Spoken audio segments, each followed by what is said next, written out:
Hi friends, ഇന്ന് ഞാൻ ഉണ്ടാക്കുന്നത് വളരെ എളുപ്പത്തിൽ ഉണ്ടാക്കിയെടുക്കാൻ പറ്റുന്ന നല്ല ടേസ്റ്റി ആയിട്ടുള്ള ഒരു മുട്ടക്കറിയുടെ റെസിപ്പിയാണ്. ഈ ഒരു മുട്ടക്കറി നമുക്ക് അപ്പത്തിൻ്റെ കൂടെയും ഇടിയപ്പത്തിൻ്റെ കൂടെയും അതുപോലെ തന്നെ പത്തിരിയുടെ കൂടെയൊക്കെ നല്ല സൂപ്പർ കോമ്പിനേഷനാണ് കേട്ടോ.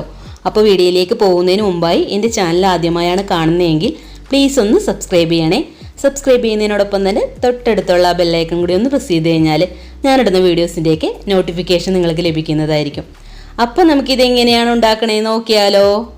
അപ്പോൾ മുട്ടക്കറി ഉണ്ടാക്കാനായിട്ട് ആദ്യം തന്നെ ഒരു പാൻ അടുപ്പിലേക്ക് വെച്ചിട്ട് അതിലേക്ക് ഒരു 3 ടേബിൾ സ്പൂൺ വെളിച്ചെണ്ണ ഒഴിച്ചു കൊടുക്കാം.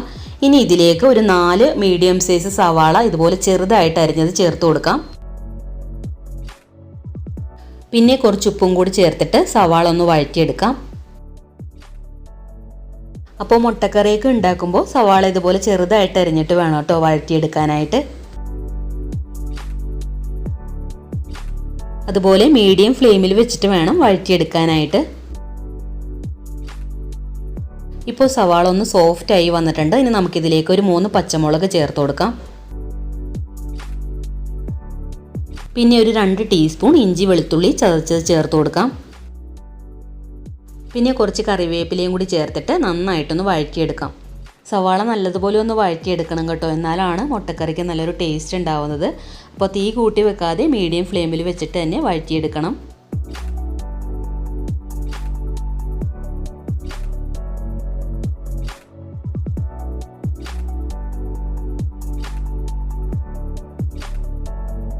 ഇപ്പോൾ സവാള നല്ലതുപോലെ ഒന്ന് വഴറ്റിയെടുത്തിട്ടുണ്ട്. ഇനി നമുക്കിതിലേക്ക് ഒരു 2 മീഡിയം സൈസ് തക്കാളി ചേർത്ത് കൊടുക്കാം. അപ്പോൾ വലുതാണ് എടുക്കുന്നതെങ്കിൽ ഒരെണ്ണം ചേർത്താൽ മതി കേട്ടോ.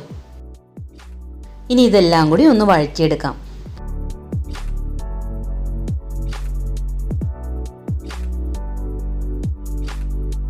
ഇനി ഇതൊന്ന് മൂടി വെച്ചിട്ട് ഏകദേശം 1-2 മിനിറ്റ് മീഡിയം ഫ്ലെയിമിൽ വെച്ച് വേവിച്ചെടുക്കാം. ഇപ്പോൾ തക്കാളി നന്നായിട്ടൊന്ന് വെന്ത് വന്നിട്ടുണ്ട്. ഇനി നമുക്ക് ഇതുപോലെ ഒരു തവി കൊണ്ട് തന്നെ തക്കാളി ഒന്ന് ഉടച്ചു കൊടുക്കാം. മുട്ടക്കറിക്ക് തക്കാളി നന്നായിട്ടൊന്ന് ഉടഞ്ഞു വരണം.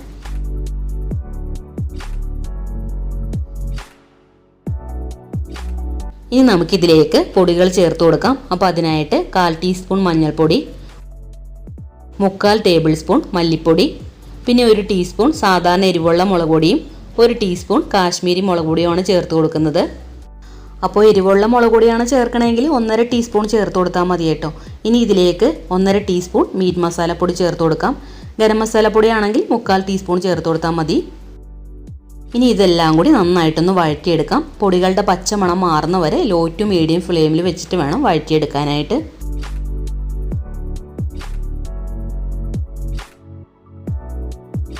ഇപ്പോൾ ഇത് നന്നായിട്ട് വഴറ്റിയെടുത്തിട്ടുണ്ട്. ഇനി നമുക്കിതിലേക്ക് ആവശ്യത്തിനുള്ള വെള്ളം ഒഴിച്ചു കൊടുക്കാം. ഞാനിവിടെ ചൂടുവെള്ളമാണ് ഒഴിച്ചു കൊടുക്കുന്നത്. അപ്പോൾ ആദ്യം 1 കപ്പ് ഒഴിച്ചിട്ട് നന്നായിട്ടൊന്ന് മിക്സ് ചെയ്തതിന് ശേഷം വേണമെന്നുണ്ടെങ്കിൽ കുറച്ചും കൂടി ഒഴിച്ചു കൊടുക്കാം.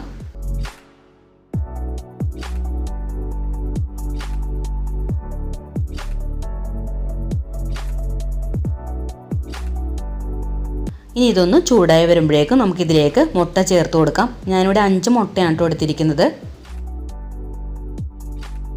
അതിനുശേഷം മുട്ട നന്നായിട്ടൊന്ന് മസാലയിൽ മിക്സ് ചെയ്തെടുക്കാം. ഇനി ഇതൊന്ന് മൂടി വെച്ചിട്ട് ഒരു 2 മിനിറ്റ് ലോ ഫ്ലെയിമിൽ വെക്കാം. ഇപ്പോൾ മസാലയൊക്കെ കുറുകി നന്നായിട്ടൊന്ന് എണ്ണയൊക്കെ തെളിഞ്ഞ് വന്നിട്ടുണ്ട്. ഈ ടൈമിൽ നമുക്കിതിലേക്ക് 1/2 ടീസ്പൂൺ കുരുമുളക് പൊടിയും 1/4 ടീസ്പൂൺ പെരിഞ്ജീരക പൊടിയും ചേർത്ത് കൊടുക്കാം. എന്നിട്ട് നന്നായിട്ടൊന്ന് മിക്സ് ചെയ്തെടുക്കാം.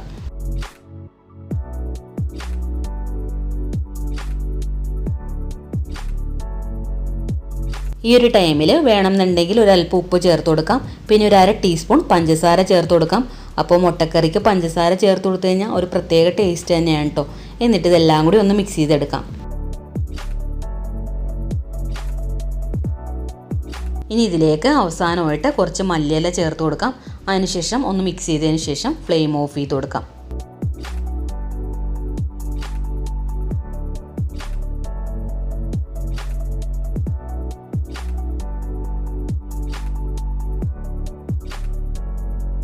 അപ്പോൾ ഇത്രയേ ഉള്ളൂ. നല്ല ടേസ്റ്റി ആയിട്ടുള്ളൊരു മുട്ടക്കറിയാണ് കേട്ടോ ഇത്.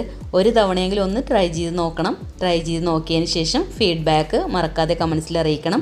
അതുപോലെ വീഡിയോ ഇഷ്ടമായിട്ടുണ്ടെങ്കിൽ ലൈക്ക് ചെയ്യാനും ഫ്രണ്ട്സിനും ഫാമിലിക്കൊക്കെ ഒന്ന് ഷെയർ ചെയ്ത് കൊടുക്കാനും സബ്സ്ക്രൈബ് ചെയ്യാതെ കാണുന്നവരുണ്ടെങ്കിൽ ഒന്ന് സബ്സ്ക്രൈബ് ചെയ്യാനും മറക്കരുതേ. അപ്പോൾ അടുത്ത നല്ലൊരു വീഡിയോ ആയിട്ട് വരാം. Thanks for watching.